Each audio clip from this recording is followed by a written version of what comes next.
ಇದು ಕಾಂಗ್ರೆಸ್ನ ಸಿದ್ಧತೆಯಾದರೆ ಈ ಕಡೆ ಸಂಸತ್ ಸಮರಕ್ಕೆ ರಾಜ್ಯದ ಬಿಜೆಪಿ ನಾಯಕರು ಕೂಡ ಭರ್ಜರಿ ತಾಲೀಮು ಶುರು ಮಾಡಿದ್ದಾರೆ.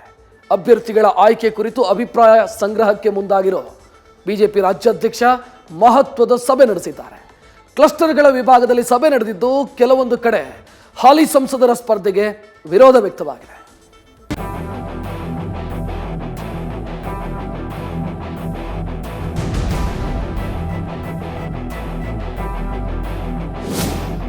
ಕೇಸರಿ ಪಾಳಯದಲ್ಲೂ ಸಂಸತ್ ಸಮರಕ್ಕೆ ಭರ್ಜರಿ ಸಿದ್ಧತೆ. ಅಭ್ಯರ್ಥಿ ಆಯ್ಕೆ ಗೆಲುವಿನ ತಂತ್ರದ ಬಗ್ಗೆ ಮಹತ್ವದ ಚರ್ಚೆ. ಲೋಕಸಭೆ ಚುನಾವಣೆಗೆ ಕೆಲವೇ ತಿಂಗಳು ಬಾಕಿ ಇದ್ದು ರಾಜಕೀಯ ಪಕ್ಷಗಳು ಗೆಲುವಿಗಾಗಿ ರಣತಂತ್ರ ರೂಪಿಸುವ ಕಾರ್ಯದಲ್ಲಿ ನಿರತವಾಗಿವೆ. ವಿಧಾನಸಭಾ ಚುನಾವಣೆಯಲ್ಲಿ ಸೋಲು ಕಂಡ ಬಿಜೆಪಿ ಲೋಕಸಭಾ ಚುನಾವಣೆಯಲ್ಲಿ ಗೆಲ್ಲಲು ತೊಡೆತಟ್ಟಿ ನಿಂತಿದೆ. ಹೀಗಾಗಿ ಈಗಿನಿಂದಲೇ ಪಕ್ಷದ ಉನ್ನತ ನಾಯಕರು ಸ್ಥಳೀಯ ಶಾಸಕರೊಂದಿಗೆ ಸಭೆ ನಡೆಸಿ ರಣತಂತ್ರಗಳನ್ನ ಎಣೆಯುತ್ತಿದ್ದಾರೆ. ಬೆಂಗಳೂರಿನ ಖಾಸಗಿ ಹೋಟೆಲ್ನಲ್ಲಿ ಕೇಸರಿ ಪಾಳಯ ಬೆಳಗ್ಗೆಯಿಂದಲೂ ಸಭೆ ನಡೆಸಿತು. ಎಲ್ಲರನ್ನೂ ವಿಶ್ವಾಸಕ್ಕೆ ತೆಗೆದುಕೊಂಡು ರಾಜ್ಯದಿಂದ ಹೆಚ್ಚು ಸ್ಥಾನ ಗೆಲ್ಲಲು ಏನೆಲ್ಲ ರಣತಂತ್ರ ಪ್ರತಿತಂತ್ರ ರೂಪಿಸಬೇಕು ಎಂಬ ಬಗ್ಗೆ ಚರ್ಚೆ ನಡೆಸಿದ್ದಾರೆ.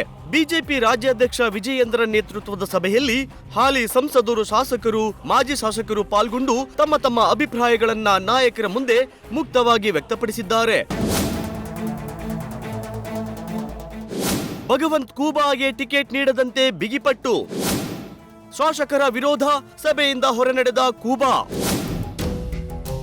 ಮಂಡ್ಯ, ಮೈಸೂರು, ಬೀದರ್, ಕಲಬುರಗಿ ಸೇರಿದಂತೆ 13 ಲೋಕಸಭಾ ಕ್ಷೇತ್ರದ ಅಭ್ಯರ್ಥಿಗಳ ವಿಚಾರವಾಗಿ ಅಭಿಪ್ರಾಯ ಸಂಗ್ರಹ ಮಾಡಲಾಯಿತು. ಈ ವೇಳೆ ಬೀದರ್ ಜಿಲ್ಲೆಯ ಶಾಸಕರು ಸಂಸದ ಭಗವಂತ್ ಖೂಬಾ ವಿರುದ್ಧ ಅಸಮಾಧಾನ ಹೊರಹಾಕಿದ್ದಾರೆ. ಕೇಂದ್ರ ಸಚಿವ ಭಗವಂತ್ ಖೂಬಾಗೆ ಈ ಬಾರಿ ಟಿಕೆಟ್ ನೀಡಬಾರದು ಎಂದು ಶಾಸಕ ಪ್ರಭು ಚೌಹಾಣ್ ವಿರೋಧ ವ್ಯಕ್ತಪಡಿಸಿದ್ರು. ಇದಕ್ಕೆ ಶರಣು ಸಲಗಾರ್, ಶೈಲೇಂದ್ರ ಬೆಲ್ದಾಳೆ, ಸಿದ್ದು ಪಾಟೀಲ್ ಕೂಡ ದನಿಗೂಡಿಸಿದ್ರು. ಜಿಲ್ಲೆಯ ಶಾಸಕರು ವಿರೋಧ ವ್ಯಕ್ತಪಡಿಸುತ್ತಿದ್ದಂತೆ ಸಂಸದ ಭಗವಂತ್ ಖೂಬಾ ಸಭೆಯಿಂದ ಹೊರನಡೆದ್ರು. ಕೊಪ್ಪಳ ಸಂಸದ ಸಂಗಣ್ಣ ಕರಡಿ ಕುಟುಂಬಸ್ಥರಿಗೆ ಟಿಕೆಟ್ ನೀಡದಂತೆ ಸಭೆಯಲ್ಲಿ ಭಾರೀ ವಿರೋಧ ವ್ಯಕ್ತವಾಯಿತು.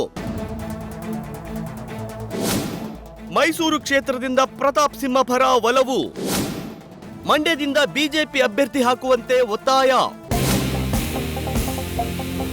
ಈ ಬಾರಿ ತೀವ್ರ ಕುತೂಹಲ ಕ್ಷೇತ್ರಗಳೆಂದರೆ ಅದು ಮಂಡ್ಯ ಮತ್ತು ಮೈಸೂರು ಕೊಡಗು ಲೋಕಸಭಾ ಕ್ಷೇತ್ರಗಳು.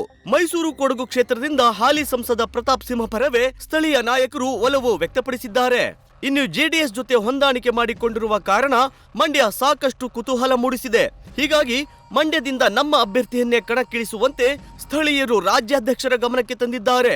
ಇನ್ನು ಹಾಸನ, ಮಂಡ್ಯ ಕ್ಷೇತ್ರದಲ್ಲಿ ಬಿಜೆಪಿಯ ಬಲದ ಬಗ್ಗೆಯೂ ಸಭೆಯಲ್ಲಿ ಸಮಾಲೋಚನೆ ನಡೆಸಿದ್ದಾರೆ. ಬೀದರ್ ಕ್ಷೇತ್ರವೊಂದನ್ನು ಹೊರತುಪಡಿಸಿದ್ರೆ ಉಳಿದ ಎಲ್ಲಾ ಕ್ಷೇತ್ರಗಳಲ್ಲೂ ಅಭ್ಯರ್ಥಿಯ ಆಯ್ಕೆ ಬಗ್ಗೆ ಉತ್ತಮ ಅಭಿಪ್ರಾಯ ವ್ಯಕ್ತವಾಗಿದೆ. ಬಳ್ಳಾರಿ ಕ್ಷೇತ್ರಕ್ಕೆ ರಾಮುಲು ಹೆಸರು ಕೇಳಿ ಬಂದಿದ್ದು ಹೈಕಮಾಂಡ್ ನಿರ್ಧಾರಕ್ಕೆ ಬದ್ಧ ಎಂದು ಜಿಲ್ಲೆಯ ನಾಯಕರು ಹೇಳಿದ್ದಾರೆ. ಸದ್ಯಕ್ಕೆ ಗೆಲುವಿನ ಬಗ್ಗೆ ಚರ್ಚಿಸಿದ್ದು ಅಭ್ಯರ್ಥಿ ಆಯ್ಕೆಯ ವಿಚಾರಕ್ಕೆ ಹೈಕಮಾಂಡ್ ನಿಲುವೇ ಫೈನಲ್ ಎಂದು ಆರ್ ಅಶೋಕ್ ಗುಟ್ಟು ಕಾಪಾಡಿಕೊಂಡಿದ್ದಾರೆ. ಚುನಾವಣೆಯನ್ನು ಗೆಲ್ಲಬೇಕು ಅನ್ನೋ ಒಂದು ಸಂದೇಶವನ್ನು ಕೂಡ ಕೇಂದ್ರದ ನಾಯಕರು ನಮಗೆ ಕೊಟ್ಟಿದ್ದಾರೆ. ಆ ದಿಕ್ಕಿನಲ್ಲಿ ನಮಗೆ 28ಕ್ಕೆ 28 ಸ್ಥಾನಗಳನ್ನು JDS ಜೊತೆ ಹೊಂದಾಣಿಕೆಯಿಂದ ಎರಡೂ ಪಕ್ಷಗಳು ಸಮನ್ವಯದಿಂದ, ಎರಡೂ ಕಾರ್ಯಕರ್ತರು ಸಮನ್ವಯದಿಂದ ಕೆಲಸ ಮಾಡೋ ಮುಖಾಂತರ ಗೆಲ್ಲಬೇಕು ಅಂತೇಳಿ ಚರ್ಚೆಗಳನ್ನು ನಾವು ಮಾಡಿದ್ದೀರಿ. ಅಭ್ಯರ್ಥಿಗಳ ಬಗ್ಗೆ ಈಗಾಗಲೇ ಕೇಂದ್ರದ ನಾಯಕರು ಸರ್ವೆಯನ್ನು ಮಾಡಿದ್ದಾರೆ. 2 ಸರ್ವೆ ಆಗಿದೆ. ಸರ್ವೆಯಲ್ಲಿ ಯಾರ್ಯಾರ್ದು ಪಾಸಿಟಿವ್ ಆಗಿ ಅಂದರೆ ಅವರು ಗೆಲ್ತಾರೆ ಅನ್ನೋದು ಬರುತ್ತೆ, ಅದರ ಮೇಲೆ ಕೇಂದ್ರದ ನಾಯಕರು ಚರ್ಚೆ ಮಾಡಿ ಅದನ್ನು ನಮ್ಮ ಜೊತೆ ಚರ್ಚೆ ಮಾಡ್ತಾರೆ. ಒಟ್ಟಾರೆ ವಿಧಾನಸಭೆ ಚುನಾವಣೆಯಲ್ಲಿ ಆದ ಸೋಲಿನಿಂದ ಬುದ್ಧಿ ಕಲ್ತಿರೋ ಬಿಜೆಪಿ ಲೋಕಸಮರಕ್ಕೆ ಭರ್ಜರಿ ತಾಲೀಮು ಆರಂಭಿಸಿದ್ದು ಎಚ್ಚರಿಕೆಯ ಹೆಜ್ಜೆ ಇಟ್ಟಿದೆ. Ganapati, news first, Bengaluru. News first ನಿರ್ಭೀತಿಯಿಂದ ನಿಮ್ಮ ಪರವಾಗಿ.